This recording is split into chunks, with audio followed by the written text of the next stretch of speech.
The second method of factoring to solve a quadratic equation we will use is factoring a trinomial. In this case, we're factoring a trinomial where the coefficient of x squared, in this case a, is equal to 1. So in other words, there's no visible number in front of your square term. Now, let's start with x squared minus 6x plus 9 equal to 0. So the idea is we're going to factor a trinomial into two binomials.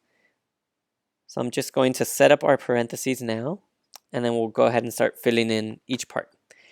So inside of the parentheses, something times something gives us x squared. That's x times x.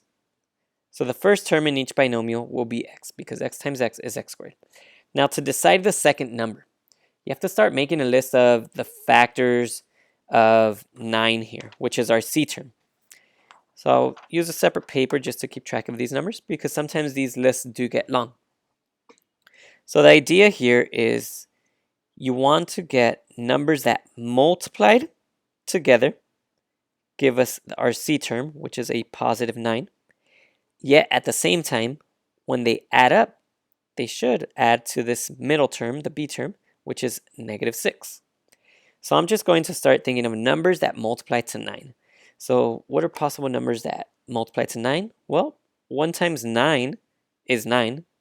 When you add those two numbers, what do you get? 10. Is that negative 6? No, it's not. So that pair does not work. What's another set of numbers that multiply together give us 9? That would be 3 times 3. Okay, 3 times 3, that's 9. When you add those together, that gives us 6. Okay, it's not negative 6, but it does have the right digit, a 6. Now, to fix the error with the sign, or to get the other sign now, all we have to do is change the sign of both of these factors. So instead of just writing 3 and 3, that becomes negative 3 times negative 3, which is still positive 9. Now when you add them together, that gives us negative 6. So the two numbers we're going to use in this case are negative 3 and negative 3. Here we write minus 3 and minus 3. That's those two factors. Now let's go ahead and set each equation, or rather each factor, equal to 0 to create an equation for each. We have x minus 3 equal to 0. And secondly, we have x minus 3 equal to 0. You should notice by this point, they're both the same. In other words, they will give us the same answer, which means there will be only one solution. So now when you add 3 to both sides here, you get x is equal to 3. Again, if you just went through and you started solving this one, you would notice the answer happens to be the same.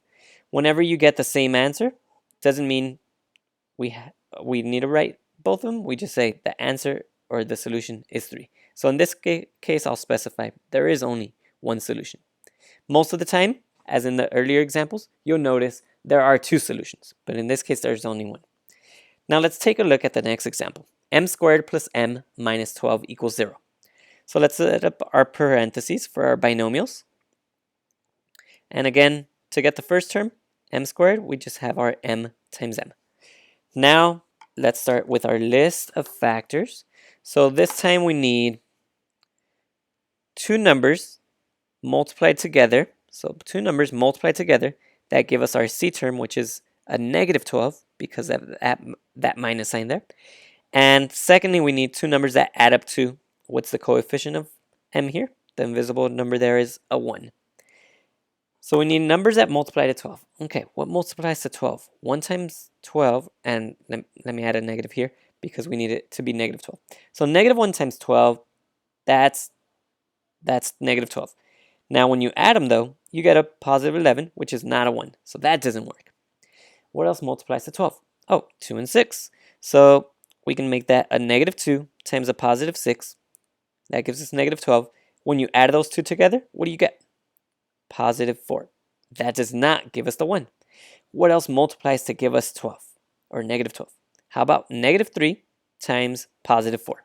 When you multiply negative 3 times positive 4, that's still negative 12. And when you add them, that gives us positive 1, exactly what we were looking for. So here are the two numbers we need to use in this case. Negative 3 and positive 4. So the next step, again, is to set our factors equal to 0. First, we have m minus 3 equal to 0. And secondly, we have m plus 4 equal to 0. Now let's solve each one for m. So we add 3 to each side here, leaving us with m is equal to, m is equal to 0 plus 3, 3.